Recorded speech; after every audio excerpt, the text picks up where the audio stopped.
Breaking news coverage continues. We're monitoring the mayor, screen right, of Los Angeles, Karen Bassett, of course, the situation in the area, especially with the winds, the return of these extreme winds in the forecast. So I'm going to bring Mr. G in now, NewsNation station WPIX here in New York on this. So the mayor was talking a little bit about it. They were also talking about recovery, but I think the people in the area just want to know about what's coming to this afternoon and tonight. Yeah, and what's coming is the winds are going to pick up in the next 24 to 48 hours, right through Wednesday. These are the Santa Anas. They start on top of the mountains, high pressure in the right spot. Yeah. Then they compress dry, they become warm, they're in a drought.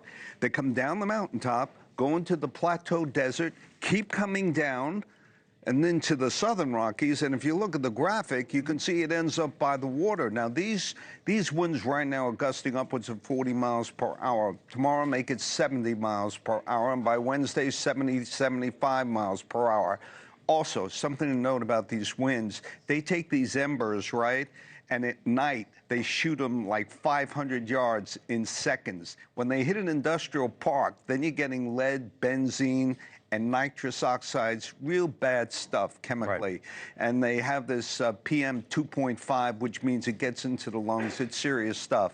And so all of this, it will continue till Wednesday, subside, but then pick up again. And the real problem we're having now is that we're not prepared for this onslaught from the Santa Anas, which are unpredictable, hit hard at night. These fires pulsate. Yeah. They pulsate. So we call it pulsate up, which means just when you think they're over with, there are embers there and they pulsate into another fire. It could be smoldering underneath the ground and you don't even know. We were talking, one of our reporters was speaking to the firefighters out there yesterday, and what they were telling him was that, you know, unfortunately, because of these forecasts, it's probably like an 80% chance, and we even saw it last night with another fire, of more fires breaking out. I mean, and you make a really interesting point, because the fires are underground because the soil is so dry. Right. So now you got an underground fire, which is picked up by these Santa Anas, and it is a drought, so they're just going to expand and expand when it's most difficult to take care of. Look, you can see it from satellite, from space.